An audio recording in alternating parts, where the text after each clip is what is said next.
Hello, welcome to another tonalist landscape oil painting demonstration. This is your painter in residence, M. Francis McCarthy. And the painting I'm bringing you today is called Autumn Path. It's a 6x8. I actually did this one yesterday. That's typical. A lot of times I'm real fresh on something, high on something. I really like it. And I want to point out, by the way, okay, so before I get into that, we are painting on some hardboard. It's been prepped with 2 coats of transparent gesso because I like that hardboard color. And currently, the paint I'm working with on there is mostly burnt umber, but it's been informed with a little bit of alizarin crimson. Oh no, you know what? I think this is almost just straight up burnt umber, to be honest. I think that was working out fine here. I will vary that tone. Sometimes I do, if I'm working on the more red, like house paint sort of thing, I definitely like to up the red quotient. Yeah. But a lot of what's going on with the hardboard is it's actually very neutral in a sense. It has reddish tendencies, but they're not overt. Anyway. All right, so what I wanted to point out and get into is, we have the members area. In the members area, this painting is real time. There's tips flying around. It's not like the whole purpose behind doing this painting was to teach. But lately I have been doing some studying of art myself, and I've come to appreciate possibly more of what people would want, And this is my thing. Like the painting, it's still up. The video just before this, it's a full live session where I am actually sharing the reference image. It's right up there on the screen, and so anybody that wants to come along and do something with it can pretty easily. The reason I don't like to do that typically, like I'm not doing it here on this, but I'm going to get to, just let Uncle Mike get there in his roundabout way. I really don't like it. What this has happened, people come into my studio, I'm painting, I've got my reference image up, and they go, well, I like the reference image better. That is, you're an artist. That's not good. You don't want to hear that. Reference image is just a reference image. It's just something to spark the imagination. And it is super important. I'm not going to diminish the importance of having excellent reference.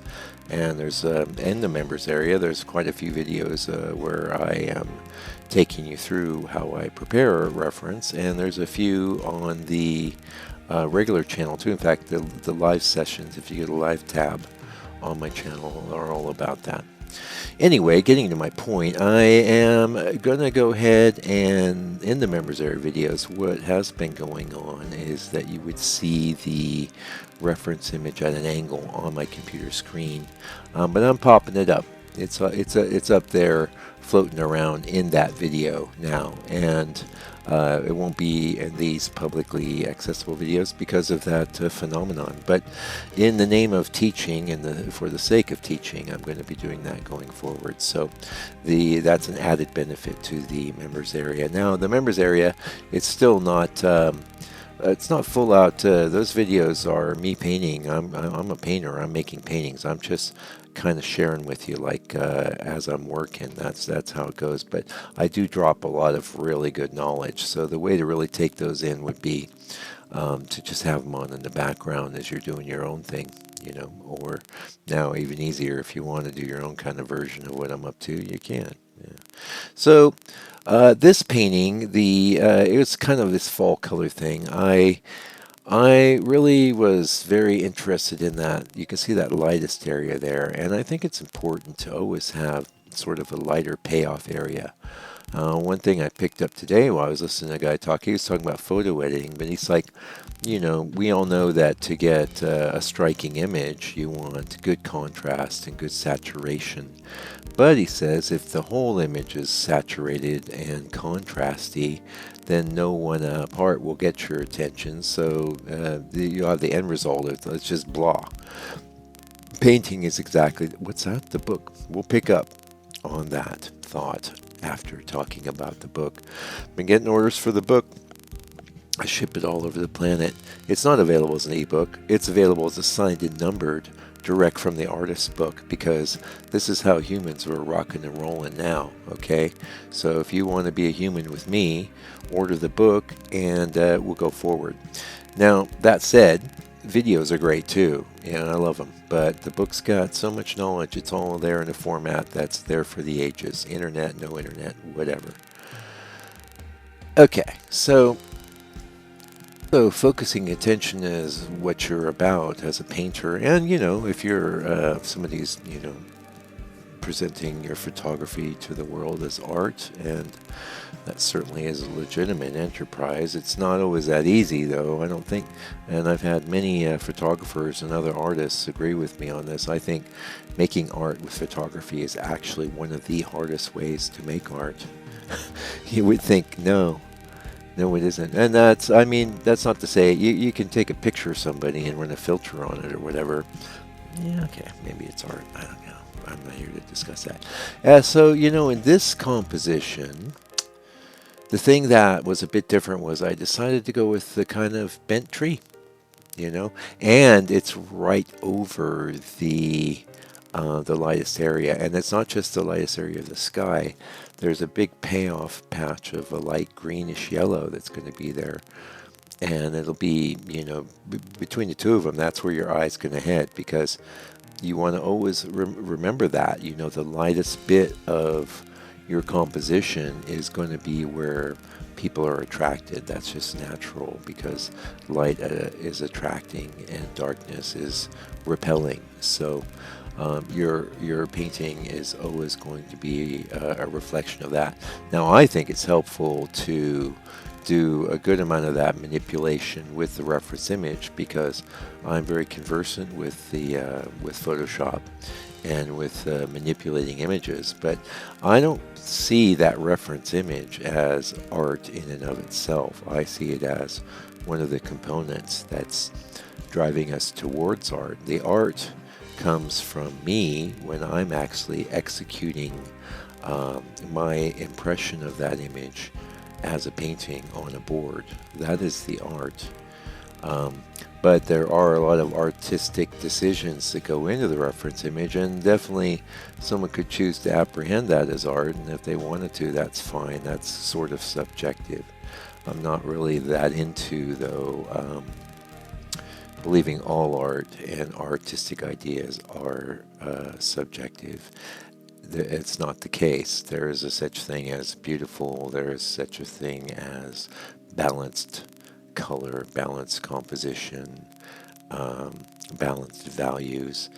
You notice the word balance keep occurring. Everything that you do. Oh, hey, let's talk about this gray. Like I saw hints of this in the reference image, and I was thinking, I don't know about that gray. I didn't think when I was setting on my palette, I think I was actually pretty much out of my Mike's gray component.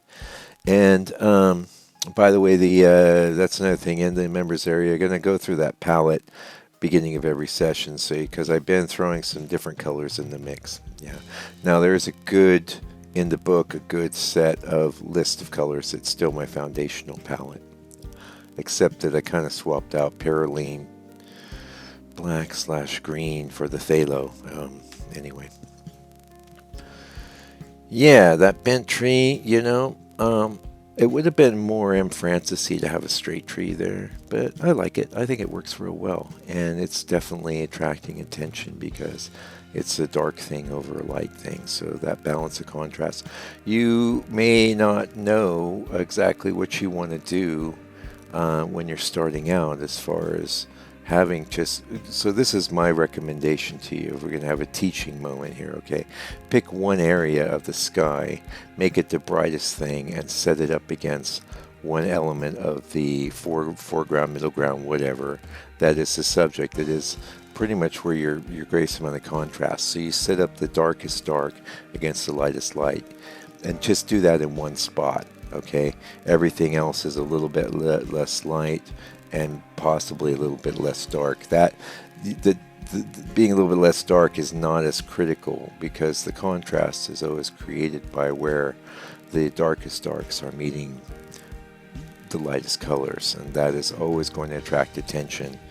And so once you have that established, you can kind of map out how people are going to get to that point. Now, I'm a big believer in most cases, Western, and I can only speak for Western eyes and Western people because I'm a Western person.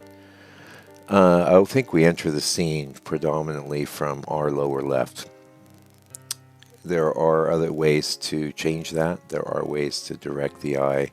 I'm not a super overt sort of painter. I mean, I do some planning. I'm very orderly, but I don't go that far to say, oh, well, first I'll have them looking here and have them looking there.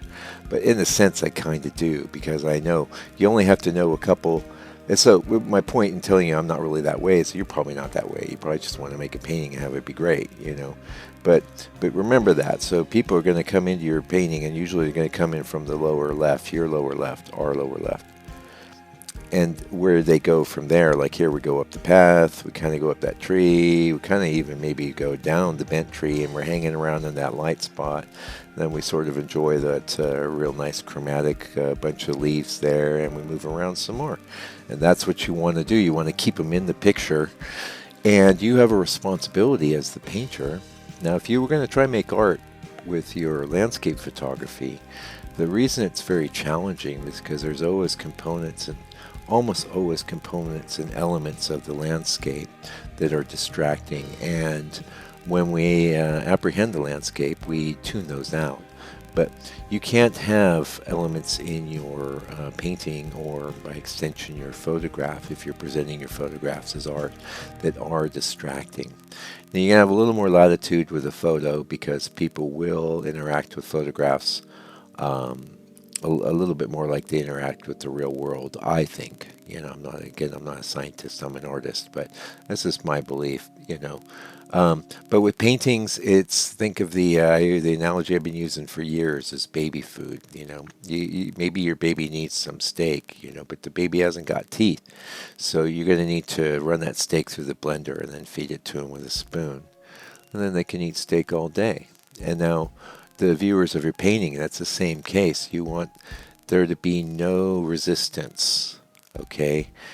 Like if there is resistance or tension set up, you want to be able to have resolution as a part of the painting as well. And so just like music, you have tension and resolution. When we have these dark shapes up against the lighter sky with the chroma of the trees, there's a certain amount of inherent tension just in the strong dark vertical nature of the trees, right?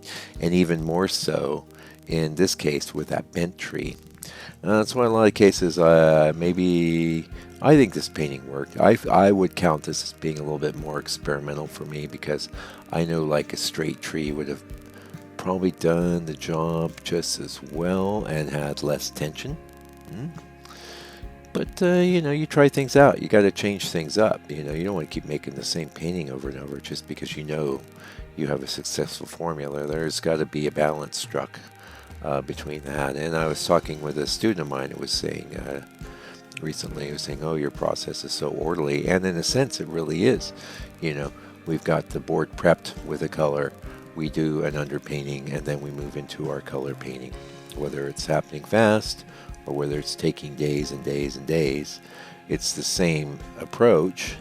However, the variables are always constant, and it's not like you can take a complete cookie cutter approach because different components of the landscape need to be handled in different ways. Okay, hey, now this last bit is real time because we do the zoom in, and I always enjoy that. And thank you so much for watching this video. Please give me a like, it really helps. And give me whatever support you can if you've gotten value, because you're a human being living in this world. You know it's not that easy. So when we get value from people, it's a good idea to help them out, I think. But you're helping me out just by watching the video. Definitely a like, a comment. If you have some financial means, you know, give me a little donation there, or go buy the book or something. Anyway, until I come back with another video for your edification and enjoyment, do me a favor, do me a solid. Take good care of yourself, your family, all your loved ones. Stay out of trouble. And God bless you and your family.